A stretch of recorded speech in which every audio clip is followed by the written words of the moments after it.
क्या आपने कभी सोचा है कि एक ही शब्द से कान भी निकल सकता है और वेद भी?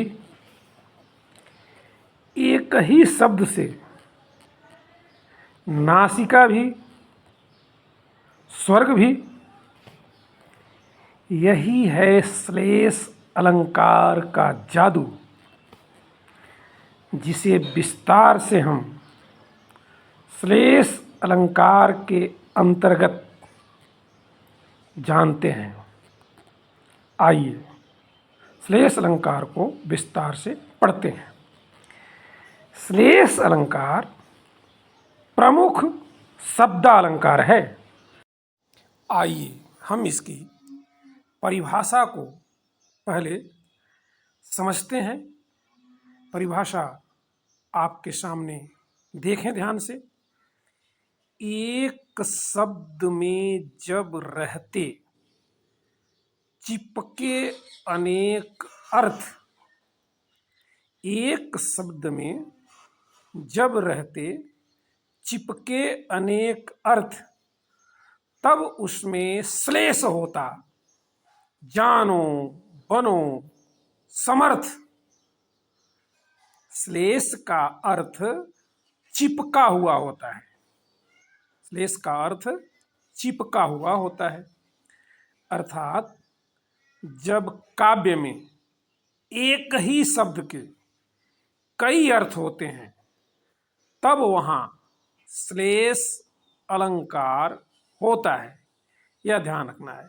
शब्द एक ही होगा, अर्थ उसके अनेक होंगे, तब जाकर श्लेष अलंकार होगा।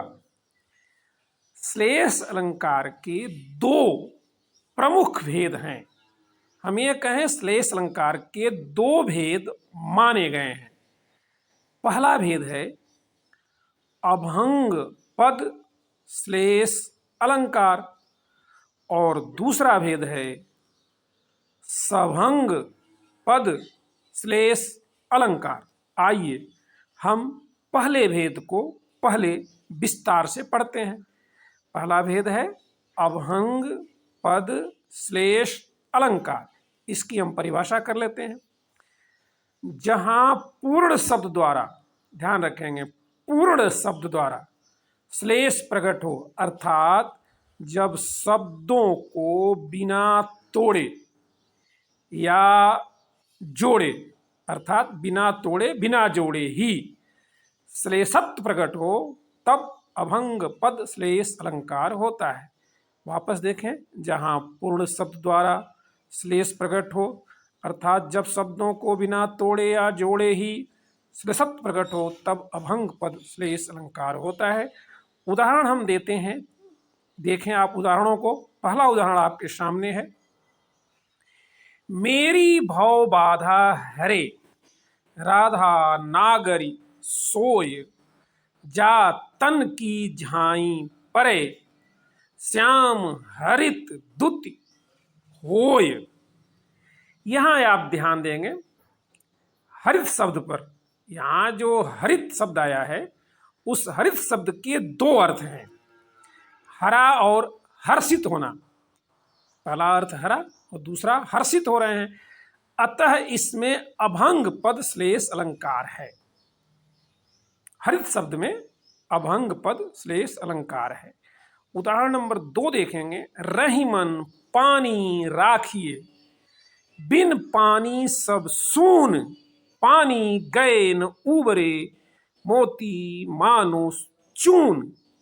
यहाँ रहीमन पानी राखिए, बिन पानी सब सून, इस पंक्ति के पानी शब्द में अलंकार श्लेष नहीं है, लेकिन दूसरे में जो पानी शब्द आया है, उस पानी शब्द में श्लेष अलंकार है, क्योंकि उसके 3 अर्थ हो रहे हैं। मोती, मानुष और चून के लिए अलग अलग। ध्यान रखें, यहाँ दूसरी पंक्ति के पानी के 3 अर्थ हैं। मोती के लिए चमक, मानुष के लिए प्रतिष्ठा और चून के लिए जल, पानी। ये 3 अर्थ हो रहे हैं, अतः इसमें अभंग पद श्लेष अलंकार है। उदाहरण नंबर 3 देखें। जो घनी भूत पीड़ा थी मस्तक में अश्रित सी छाई, दुर्दिन में आंसू बनकर वह आज बरसने आई। यहाँ पहली पंक्ति में जो घनीभूत शब्द है, घनीभूत के दो अर्थ, पहला अर्थ है इकट्ठी और दूसरा अर्थ है मेघ, तथा जो दूसरी पंक्ति में दुर्दिन शब्द आया है उसके भी दो अर्थ, पहला अर्थ बुरे दिन और दूसरा अर्थ जो हो रहा है मेघाच्छन्न दिन, मेघ से आच्छादित दिन।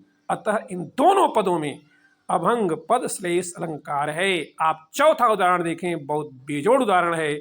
चरण धरत चिंता करत, भावत नींद न सोर, सुबरन को खोजत फिरत, कवि व्यभिचारी चोर।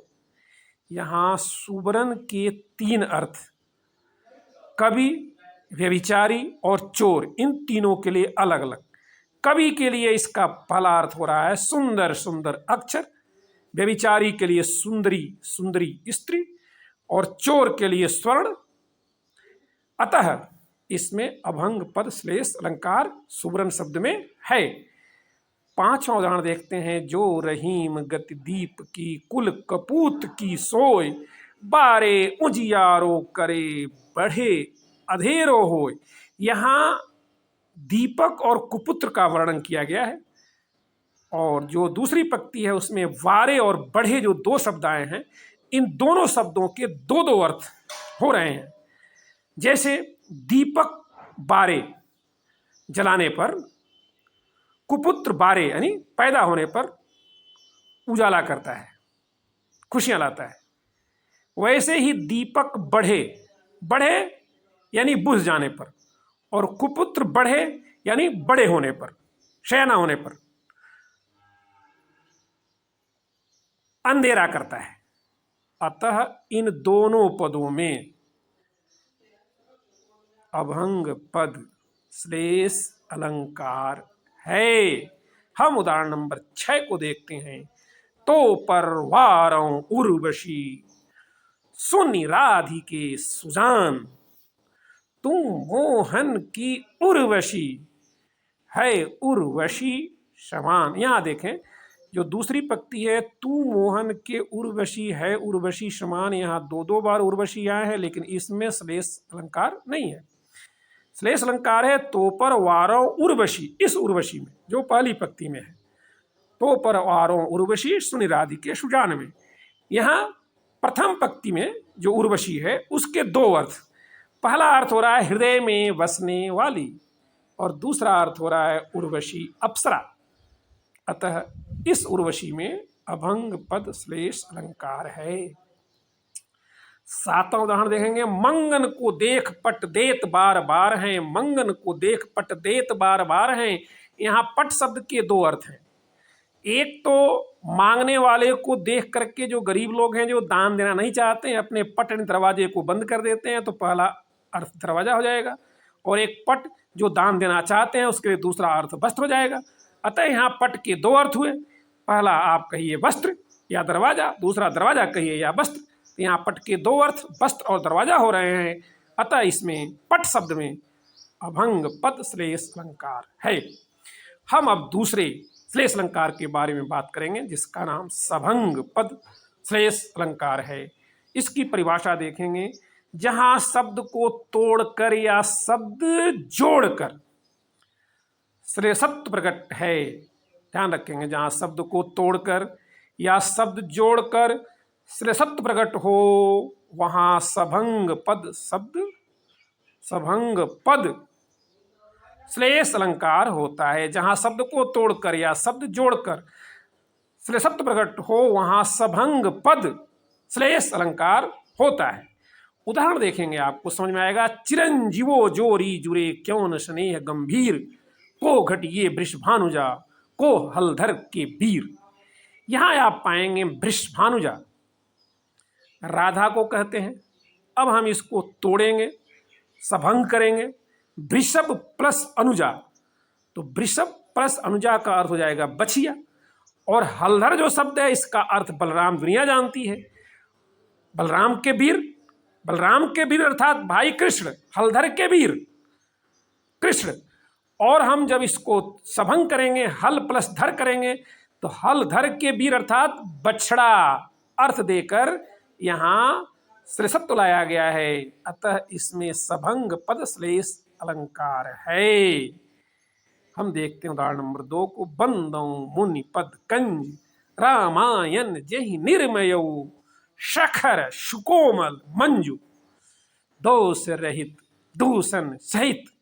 यहाँ सखर का अर्थ खरी खरी, एकदम स्पष्ट, साफ साफ, अर्थात सत्य, पहला अर्थ हो रहा है। सखर का पहला अर्थ खरी खरी, एकदम साफ, अर्थात सत्य। और जब हम इसको सभंग करते हैं, 100 प्लस खर करते हैं, तो 100 का अर्थ होता है सहित। और खर एक राक्षस का नाम है, तो रामायण में खर नाम का राक्षस भी है, इसलिए यहाँ 2 अर्थ हो रहे हैं, सखर के सत्य और खर नाम का राक्षस सहित। अतः यहाँ पर सभंग पद श्लेष अलंकार है। अब हम देखें उदाहरण नंबर 3। अजयो त्रैवना ही रहो श्रुति सेवत इक रंग नाक बास बेसरी लहो बस मुक्तनु के संग। यहाँ जो त्रैवना शब्द है, इसका मूल अर्थ होता है कान का आभूषण। जब इसको हम सभंग करेंगे तरेवना, तो संसार सागर से पार नहीं हुआ अर्थ होगा। अतः इसमें श्लेषत्व लाया गया है। अतः तरेवना शब्द में सभंग पद श्लेष अलंकार है। ध्यान रखें कि श्रुति से वेद तथा कान और नाक से स्वर्ग तथा नासिका, बेसरी से नीच प्राणी तथा नाक का एक आभूषण, मुक्तनु से मुक्त पुरुष तथा मोती, इतने अर्थ देकर संपूर्ण श्लेषत्व लाया गया है, जिसके कारण यह दोहा श्लेष अलंकार का उत्कृष्ट उदाहरण बन गया है। यह ध्यान रखेंगे आप। अजयो त्रैवना ही रहो श्रुति सेवत इक रंग नाक बास बेसरी लहो बस मुक्तनु के संग। यह बहुत ही उत्तम उदाहरण है श्लेष अलंकार का। अगर आपको इस अलंकार की हमारी प्रस्तुति पसंद हो